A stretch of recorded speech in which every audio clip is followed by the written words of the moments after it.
So when it's school holiday time, or any time really after school, everybody has to keep the kids happy.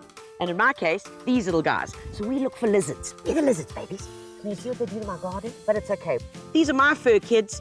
You guys have probably got two-legged kids, which are the normal ones. I'm going to show you 2 projects which will really get the kids involved in the garden. It's fun, it's easy, and even we might get a bit of enjoyment out of doing it. Come on, guys, let's go. Come on, come see.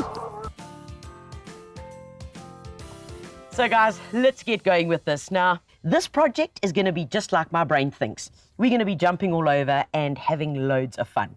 First thing I want to do is I've got a bucket here with some water in it, and I'm going to use my palm peat coconut husk, and I want to put it in because that's going to be one of the parts of our project that we're going to get going on today. So all we do is open it up and pop it in here and forget about it. Next up, we're going to show you how to make some really cool little name tags for your plants. Now, you can give it a name. You can call it Tammy the Tomato or Cyril Spinach. Does that work?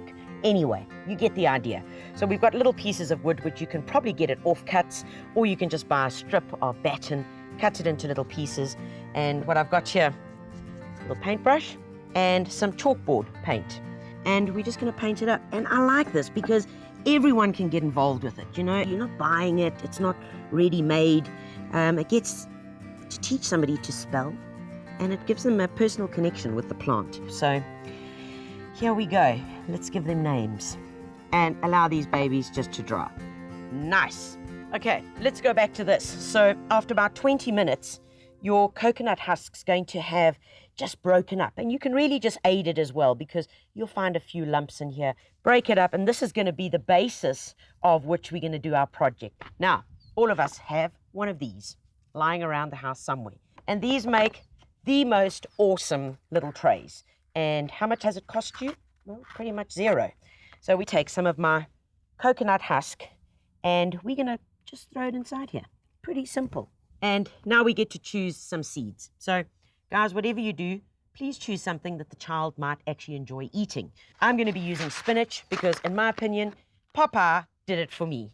All we're going to do is open up our little packet. I'm going to squash that down a bit, squash it down with my finger. And of course, we want the odds to be good. So this is where adult skullduggery comes in. Instead of putting 1 seed in one little cavity, we're going to put 3 seeds. 1, 2, 3.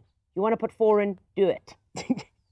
Okay, now we take a little bit more of our coconut husk, and all we're going to do is put a wee covering on them. Take your hand, firm it down. Okay? Last little trick for extra caution is we take a little bit of vermiculite, and all we do is we sprinkle a bit over, and we call this the electric blanket. This is like the little duvet, the snug bug blanket, because what this does is it literally forms a little insulating layer on top of the seeds just to keep them extra warm. And the vermiculite also absorbs a lot of moisture. So if they dry out while the kids are at school or while you're at work, then the little seeds can just draw it from the vermiculite. Okay, last up, most importantly, is watering. Remember, you don't start pouring over the tray. You start pouring it here. Then you go over, then you come back, over, back. You're going to be watering them every day, sometimes twice a day. How will you know if you need to water it? Pretty simple. The vermiculite is lighter in color when it's dry.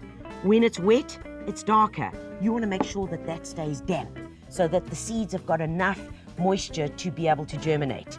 So you're going to put this in a spot where it's going to get morning light, not indoors, folks. Seeds need the sun. And on day 10, 11, or 12, watch your babies germinate, because when that happens, all hell is going to break loose in your household. And this is what you end up with after 2 to 3 weeks. When they get to this height, it's the time to get them out into the garden. So this is the fun part. You can literally take it, take a sharp craft knife. So we cut one little cavity. So we've got one little baby spinach, and we're going to take that and plant that into the garden. Or alternatively, we can then put it into a cool pot. And whether his name was Cyril or Sissel or even Papa, I reckon it's a good one to do.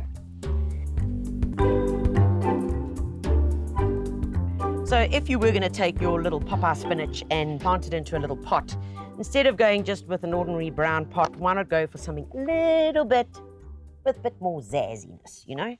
So I've got these cool blue, lime green, and pink, and wicked. This is the kind of gardening I like. And then I've got some craft pens, and this is where you let everybody go wild, you know?